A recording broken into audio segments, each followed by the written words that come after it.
今次同大家去桂林，體驗3、4月份桂林同陽朔嘅景色，仲會坐遊船遊漓江，騎電動車穿越10里畫廊，咁精彩嘅內容，你唔好行開啦！你嘅訂閱係我哋做創作人最大嘅支持。桂林山水甲天下，陽朔山水甲桂林。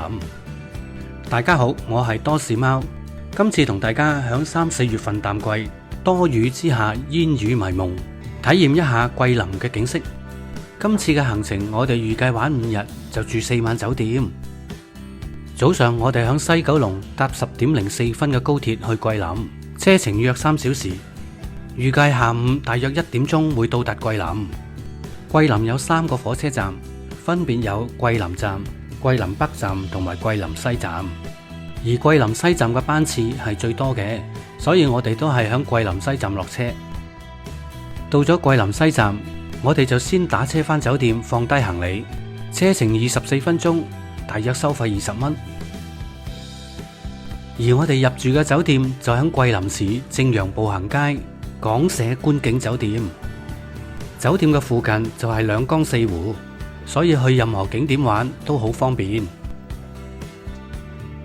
我哋攞咗房卡上到房，馬上開箱房間俾大家睇下。呢個房間嘅收費1晚329蚊，入到去嘅感覺空間感都夠大。整個房間嘅裝修以木質為主，俾人有溫暖嘅感覺。仲有個大窗可以望到隔籬嘅景點東西巷。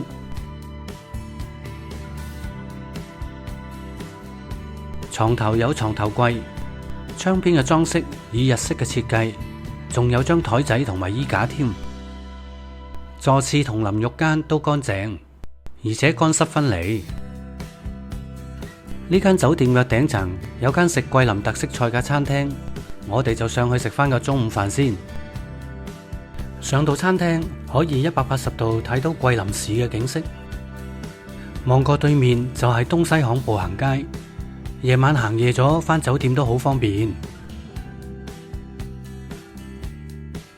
餐廳嘅環境唔錯，仲有免費嘅打油茶提供。飲呢種油茶要加隔籬嘅配料，嘅味道都幾特別，不過就唔係個個飲得慣。嚟到桂林，好多人都會試下當地嘅啤酒魚。我哋今餐就冇嗌啤酒魚，都係嗌幾個比較接近廣東人口味嘅小菜，而啤酒魚就諗住留返去到陽朔先至試食。呢間餐廳嘅菜品價錢都幾平民化，一般嘅小菜價錢由20幾蚊到50幾蚊，呢餐埋單都係100幾蚊。我哋3個人人均都係幾十蚊。餐廳有咁靚嘅環境，真係物超所值。好啦，食完個中午飯，我哋就行下正陽步行街啦。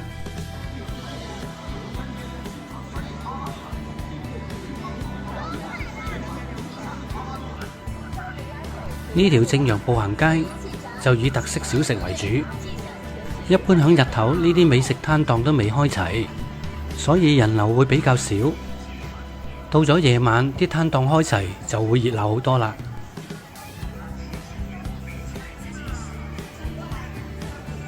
我哋沿住步行街向前行，就會去到日月雙塔同埋象鼻山景區。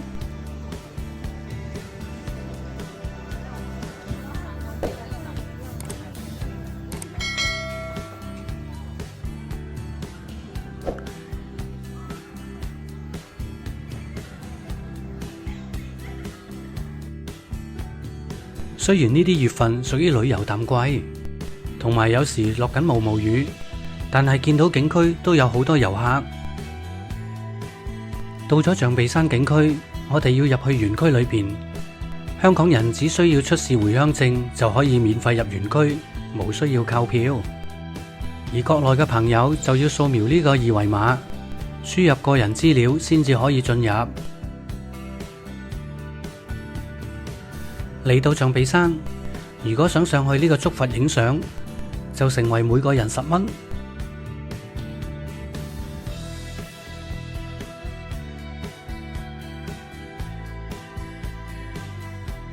如果想坐竹筏遊覽呢個湖，就每人50蚊。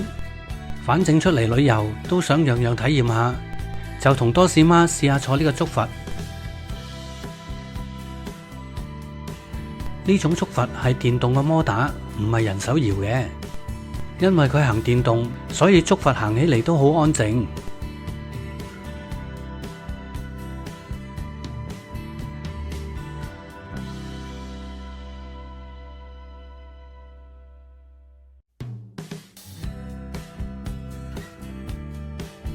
一般嚟講，呢種竹筏係坐4個人嘅，可能響淡季唔係咁多人坐。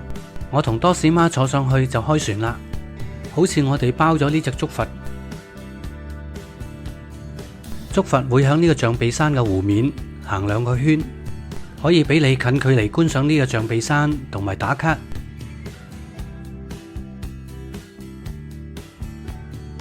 大約暢遊10分鐘，我哋就埋岸啦。好啦，我哋而家由象鼻山景區行過去日月雙塔嗰邊，途中都有好多美食攤檔嘅小販。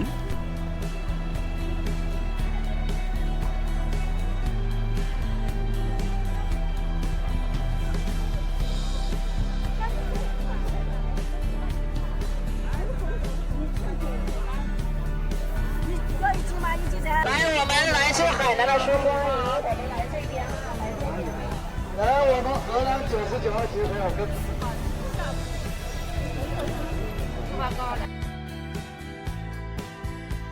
大家的出行啊，帶來了不方便。好啦，步行幾分鐘就到咗日月雙塔嘅景區啦。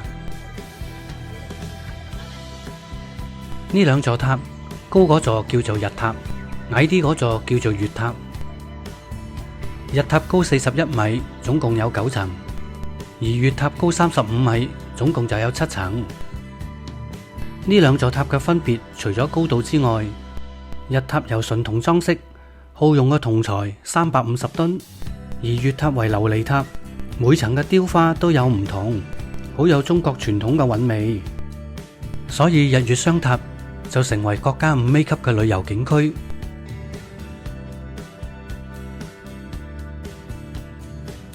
通常雙塔響夜晚6點鐘就會亮燈，而亮咗燈嘅雙塔響湖面嘅倒影之下就更加靚啦。所以大家有時間嚟桂林呢度玩，記得日景同夜景都要睇埋。好啦，睇完雙塔嘅夜景之後，我哋就行過去正陽步行街、掃街食啲嘢啦。呢度有檔現做嘅西冷牛扒意粉，都係賣19個9一份。呢個價錢咁抵食，我都整翻份試下先。睇下檔主現場即做，真係夠晒氣氛。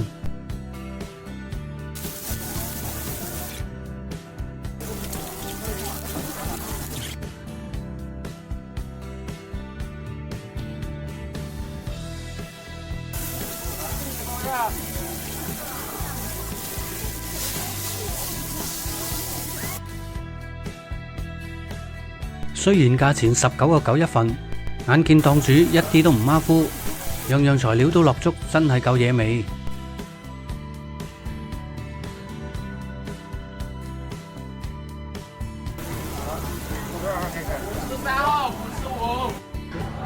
跟住就試下呢檔香蕉煎餅。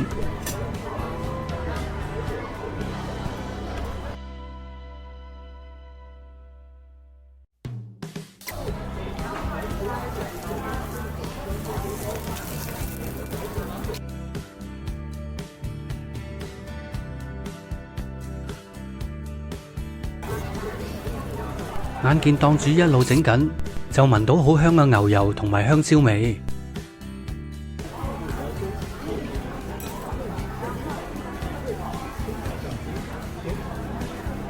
好啦，行完呢條食街，就可以穿過地下嘅商場，過去東西巷步行街啦。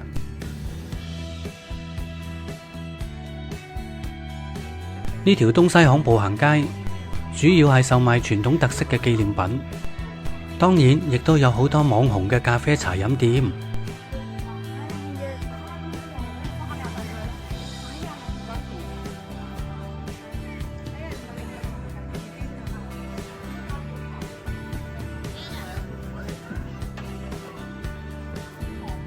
呢條東西巷分為正陽嘅東巷同埋正陽西巷，有1400年嘅歷史，遺留咗好多明清時期嘅建築物。面前呢座就係逍遙樓啦。夜晚嘅逍遙樓響燈光嘅襯托之下，顯得特別金碧輝煌。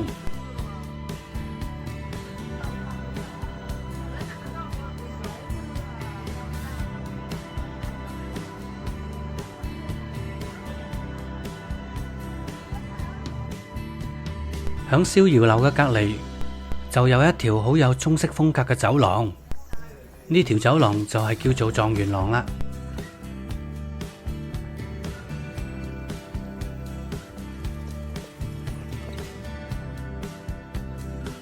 好啦，行完東西巷，我哋就準備返酒店休息瞓覺啦。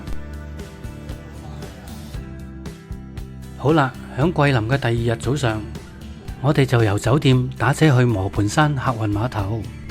我哋提早1日，尋日就喺網上邊買咗由漓江嘅船票。依家嚟到票務處自助取票機就可以取票啦。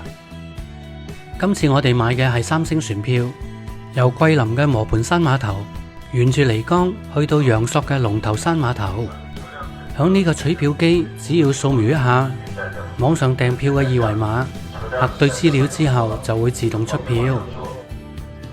呢度提一提大家，由桂林去陽朔嘅船票分別有3星、4星同埋5星3種。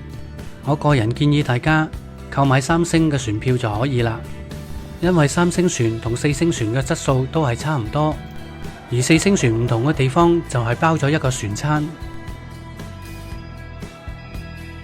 碼頭裏邊都有啲簡單嘅早餐店，如果要求唔高嘅都可以喺呢度食個簡單嘅早餐。依家早上嘅9點鐘，我哋可以入閘去到上船嘅地方，準備上遊船啦。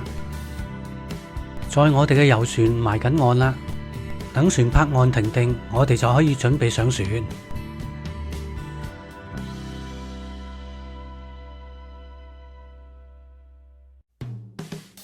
大家就唔使急嘅，船票有晒座位編號，大家跟座位坐就可以噶啦。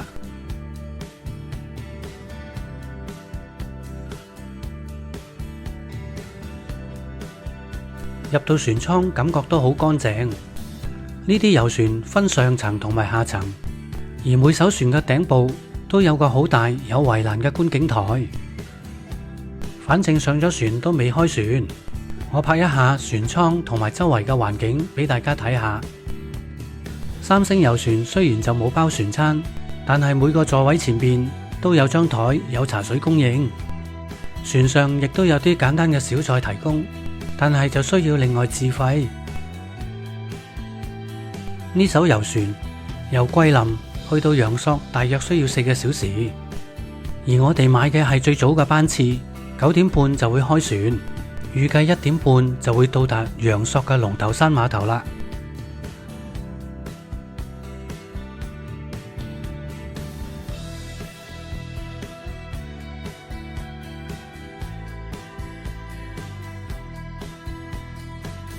呢啲遊船開得唔會太快，所以非常之穩定。響船嘅頂層觀景台望出去，響煙雨濛濛嘅天氣裏邊，整條漓江嘅風景同埋山色更加似水墨嘅山水畫，真係唔會有太多機會睇到呢個效果。另外，遊船經過唔同嘅景點都會有廣播介紹。好啦，唔阻大家欣賞下漓江嘅景色先。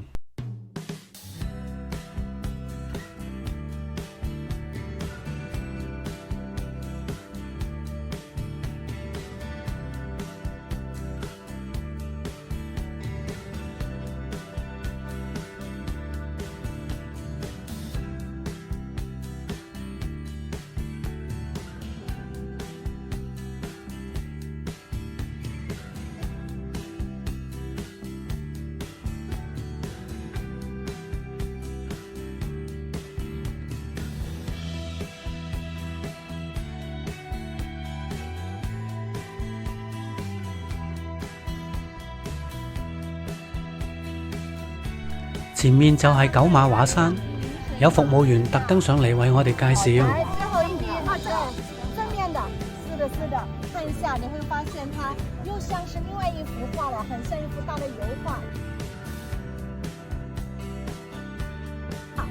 跟住就介紹人民幣20蚊嘅背景拍攝景點。我們待會到了這的時候，大家先不要拿着人民幣去拍，因為它拍照的方向不是這個地方，不是正前方，是它的背面。我們的遊船行駛到這座山的背後，您再往後拍，是這樣子的。一到咗呢個打卡點，好多人都拎住張20蚊嘅人民幣出嚟打卡。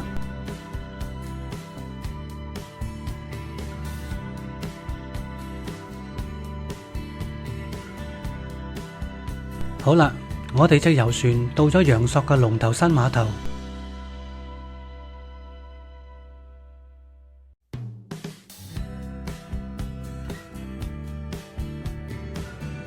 落咗船之後，沿住樓梯向前行，前面就有條好長嘅石板長廊。沿住長廊行出去門口，就有電瓶車可以坐出去市區，車票15蚊一位。不過就要問清楚是否經過你要去嘅目的地。另外一個方法就係去指定嘅地方打網約車，直接去到你嘅目的地。我哋喺碼頭打車去我哋住嘅酒店，大約車費都係15蚊。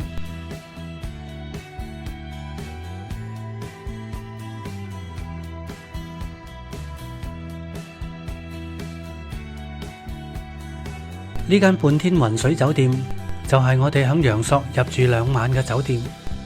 攞咗房卡，上到房，開箱房間俾大家睇下先。入到房間，第一眼俾人嘅感覺就係空間感好大。左手面有2張超大碼嘅雙人床，床尾仲有張3人梳化，前面仲有個好大嘅落地玻璃窗。呢間酒店房嘅租金就370蚊一晚。近窗邊嘅位置仲有張大型嘅實木台同埋浴缸。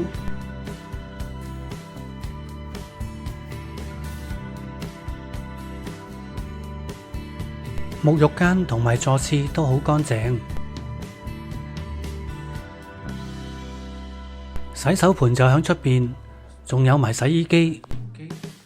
呢邊仲有個衣櫃同埋換鞋嘅地方，呢邊就有茶水台同埋雪櫃。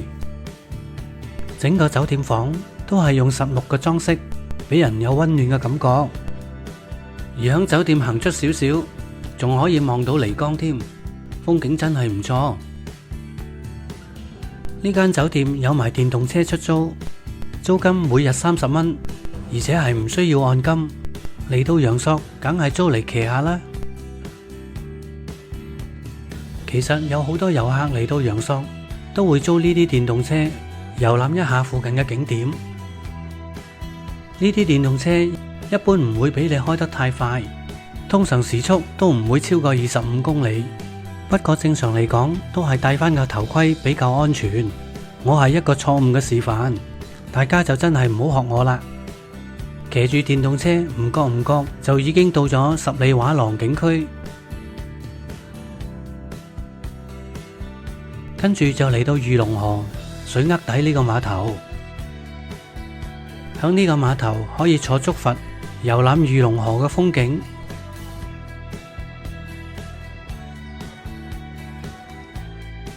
響售票處門口嘅位置有個溫馨提示嘅牌，坐竹筏要注意個人體重嘅標準，同埋購票係要出示回鄉證嘅。御龍河竹筏漂遊係分咗好多條線唔同嘅段落，而每個段落分別就在於長短同埋沖壩嘅次數，而大部分嘅竹筏都只可以坐2個人。我哋就揀咗第8條線，響水握底碼頭出發，由水握底碼頭坐竹筏漂遊到中峽碼頭，大約係40分鐘，而每隻竹筏嘅票價就係200蚊。你一個人坐又係200蚊，2個人坐都係200蚊。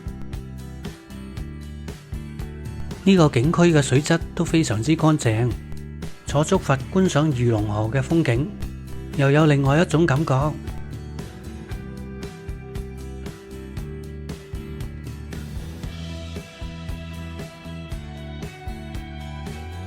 我哋坐竹筏就係要經過前面呢啲高低水位嘅壩，感覺都幾特別。呢條線總共會有4次沖壩，基本上竹筏係順流而下，所以撐船嗰位大哥唔會太辛苦。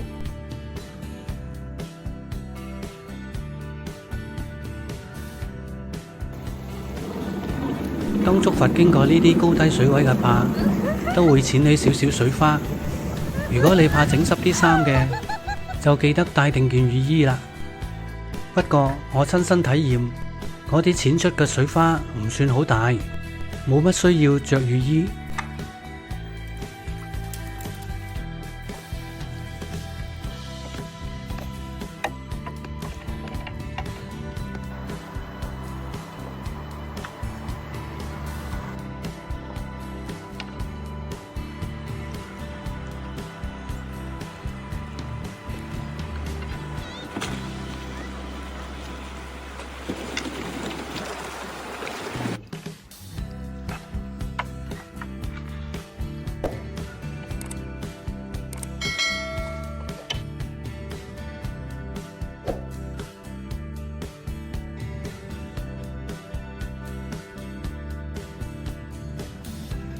好啦，快樂嘅時間過得特別快，好快就要埋岸啦。我哋上咗岸之後，響碼頭隔籬有個油菜花田，我哋梗係入去打個卡啦。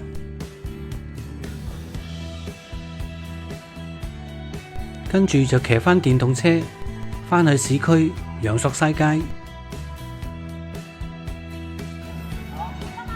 響陽朔呢間大師傅啤酒魚係好出名嘅，連新加坡嘅總理都嚟幫襯過，而且呢個啤酒魚套餐只需要138，真係超值。一於入去試下佢嘅啤酒魚。響餐廳嘅門口有啤酒任攞，一隻手拎到幾多就攞幾多。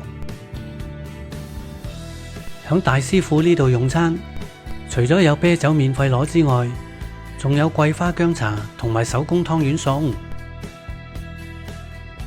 而且手工湯圓仲要係即場現做。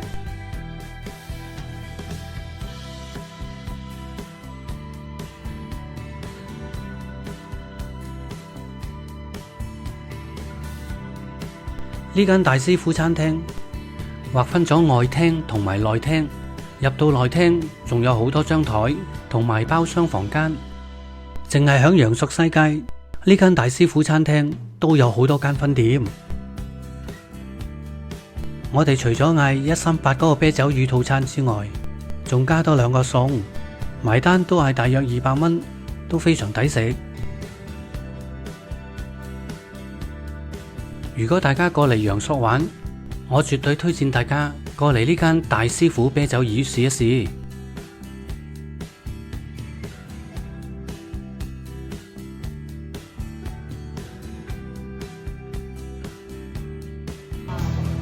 呢間餐廳到咗晚上6點鐘，仲有歌手唱歌表演。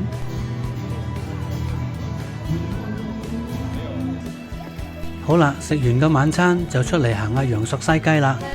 整個桂林同埋陽朔最熱鬧嘅步行街就係陽朔西街啦。呢條街有好多賣當地特產嘅店鋪，賣手信嘅店鋪，賣手工精品嘅店鋪，同埋酒吧。嚟陽朔西街最好就選擇夜晚，因為所有嘅店鋪開齊，氣氛比較熱鬧。陽朔西街呢度亦都有好多民族服裝出租嘅店鋪，好多遊客嚟到呢度都會租套民族服裝旅拍一番。呢度咁熱鬧，原來有歌舞表演。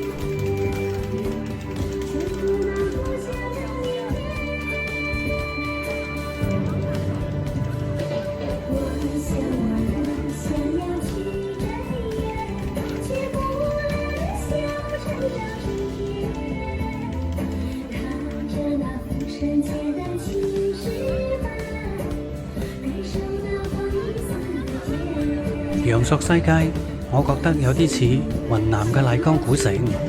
兩個地方都係人間煙火味十足。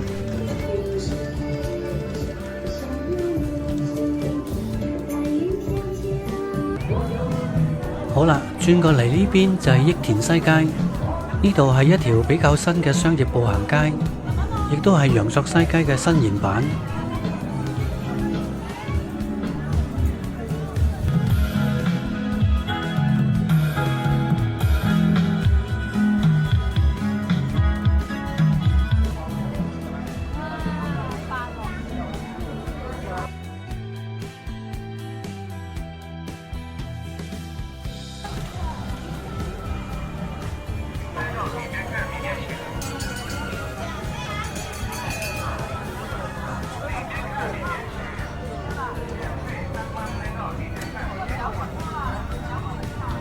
哦，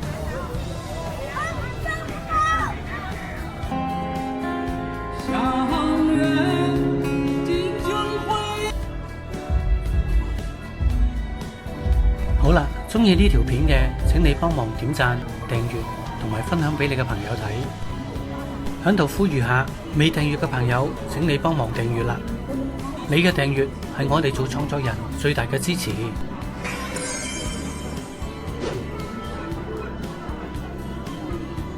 多謝大家嘅支持，我哋下條片見。